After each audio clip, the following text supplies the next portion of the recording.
Nous parlons aujourd'hui du livre Le dernier chat noir d'Eugène Trévisas, traduit en français par Michel Justrabot. D'abord, personne n'y a prêté attention. Des chats disparaissaient. Curieusement, seulement des chats noirs. Une sinistre organisation a juré leur perte. Les buts ratés, les rages de dents, le chômage ou la crise, ils ont bon dos. On les accuse de tous les maux. Mais ça ne va pas se passer comme ça.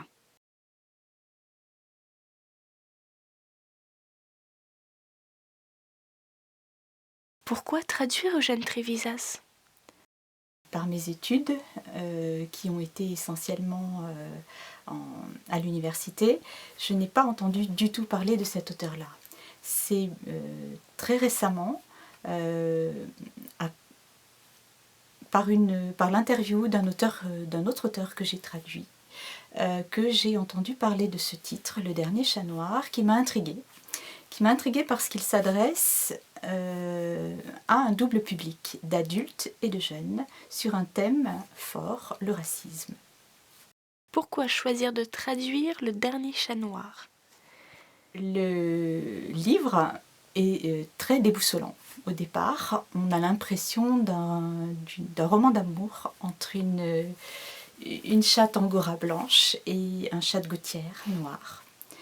Ce roman d'amour semble se transformer en roman d'espionnage au fil des pages, puisqu'on est sur la piste de mystérieux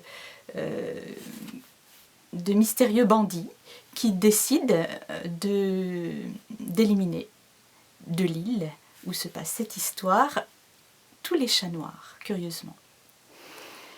Donc l'humour imbattable du narrateur nous guide de page en page avec un suspense étonnant sur une toute autre histoire en fait, celle des hommes. C'est une comédie animale à la manière un petit peu de La ferme des animaux de George Orwell. Le thème me semblait particulièrement quand même fort et intéressant.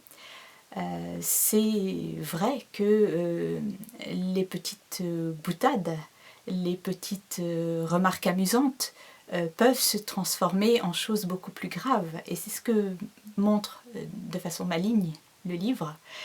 Et peuvent prendre ensuite la forme, comme c'est le cas dans Le dernier chat noir, d'une organisation massive pour éliminer celui qui est différent. Pour quel âge recommandez-vous ce livre? L'astuce de ce livre, c'est que justement, il peut être lu dès l'âge de 10 ans.